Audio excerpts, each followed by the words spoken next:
Саламатсыңарбы балдар? Бүгүн күнгө жума 10 апрель. Силер менен кыргыз адабияты сабагыбызды өтөбүз балдар. Бүгүнкү тема Түгөлбай Сыдыкбеков. Мугалимдер, мен Назира Алтынышевна. Ар бир сабакка биз дайыма максат коюп келебиз. Бүгүнкү максат Түгөлбай Сыдыкбековдун өмүр чыгармачылыгы жөнүндө маалымат аласыңар. Сүйлөө кебиңерди, ой жүгүртүүңөрдү өстүрөсүңөр, тырышчаактыкка, аракетчиликке тарбиялана аласыңар. Бүгүнкү сабакта кездешүүчү жаңы сөздөр: чечек, ветряная аспа, мөгдүрөп турган кезде, когда спотыкаешься, сүймөнчүлүгүн көрбөй, видя его любовь, келте оорусу, брюшной тиф. Мына бул жерде балдар Түгөлбай Сыдыкбековдун туулган жана өлгөн жылы көрсөтүлүп турат. Түгөлбай Сыдыкбеков ким болгон? Ал прозаик, акын, драматург жана кыргыз эл жазуучусу болгон. Мына бул жерде Түгөлбай Сыдыкбековдун жаш кезиндеги сүрөтүн көрүп турасыңар. Сыдыкбеков Ысык көл өрөөнүндөгү Төп районунун Кең Суу деген айылында 1912 жылы 14 майда төрүлгөн. Тарых булактарына кайрылсак, Түгөлбайдын апасы Айымкан апа 17 бала төрөгөн. Тилекке каршы аз убакытта 7 уулу жана 4 кызы чечек оорусунан өлөт. Чечек оорусу деген жана мен силерге айттым балдар. Ветряная аспа деп.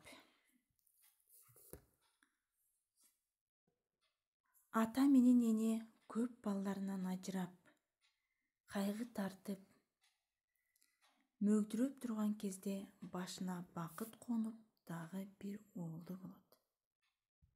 Мына ушул уул балдар силер сүрөттө көрүп турган Түгөлбай Сыдыкбеков.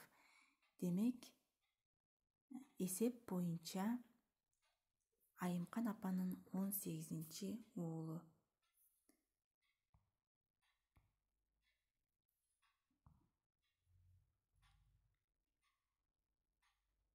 Андан кийин балдар,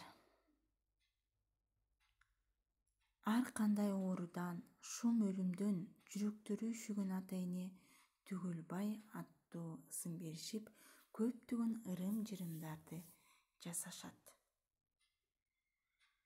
Көп өтпөй эле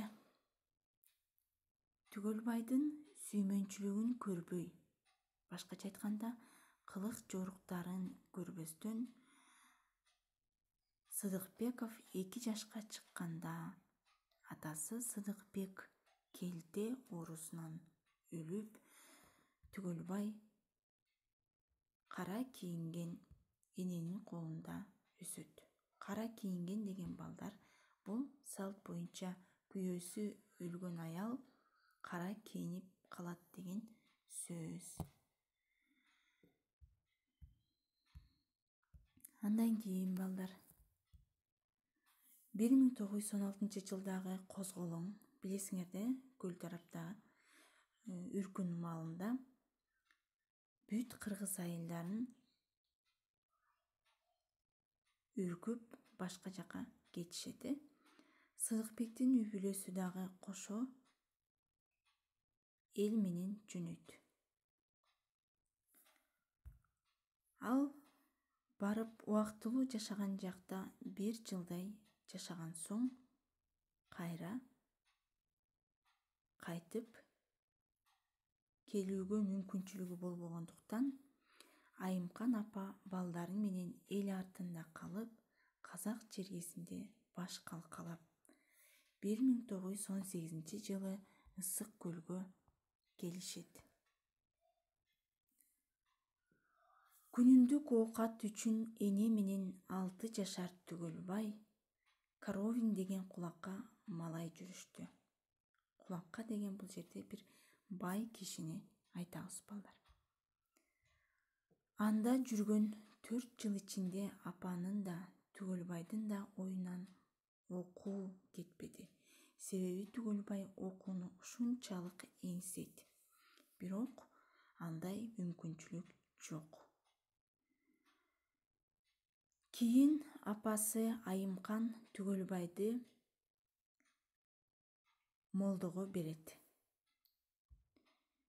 Бирок ал жакта окуган Түгөлбайга жаккан жок. Көп өтпөй ал окуусунан чыгып кетет.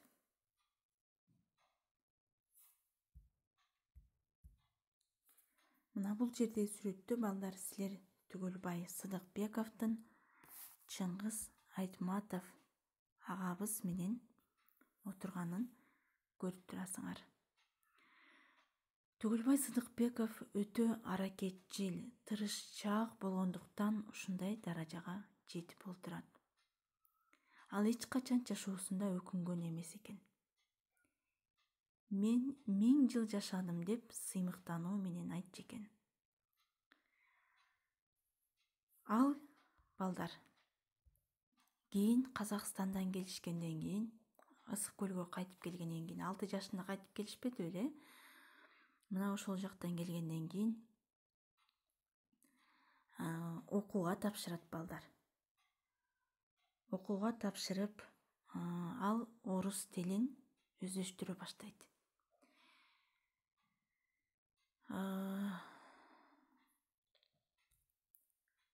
Бир күнү күндөрдүн биринде ал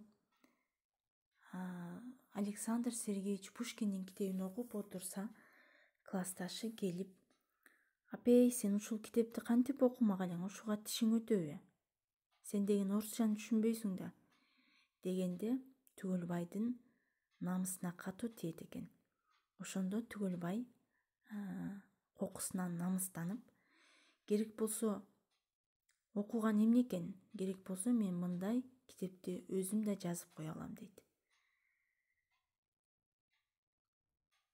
Эми намыстын ызасына чыдабай ушинтип айтып алып, өзүнүн сөзүнө туруш үчүн тырышып, аракеттенип, анан мектепте окуган кезинде эле бул жомок жазат.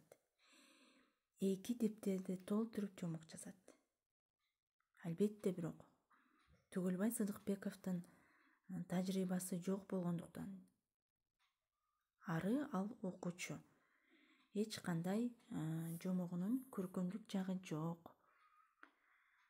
Бирок ошентсе да ал баягы намыстанып айткан сөзүнө турат.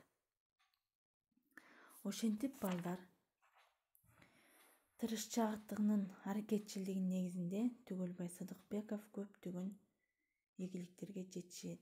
Силер калганын өзүңөр китептен окуп, мен китепте жогорок маалыматтарды бир аз болсо да силерге айтып бере алдым деп ойлойм.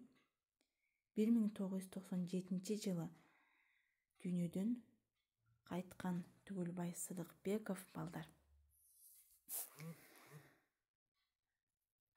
Ага 2015 жылы 15 майда тактап айтканда анын туулган күнүнө карата ага эстелик тургузушат балдар. Анын эстелиги Бишкекте Кыргыз Республикасынын баатыры, кыргыз эл жазуучусу Түгөлбай Сыдыкбековдун айкели деген бул эстелик экенин билесиңер, эстелиги орнотулат.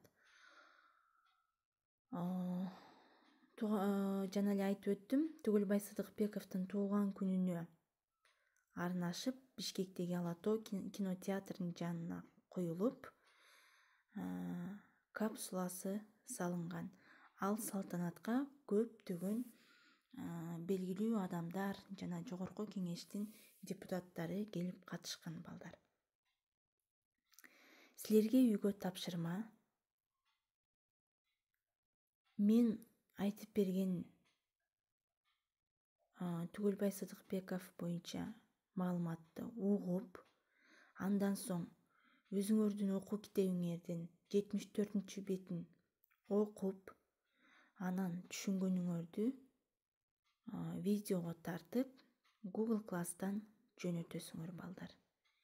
Кийинки сабакка чейин саламатта болгула.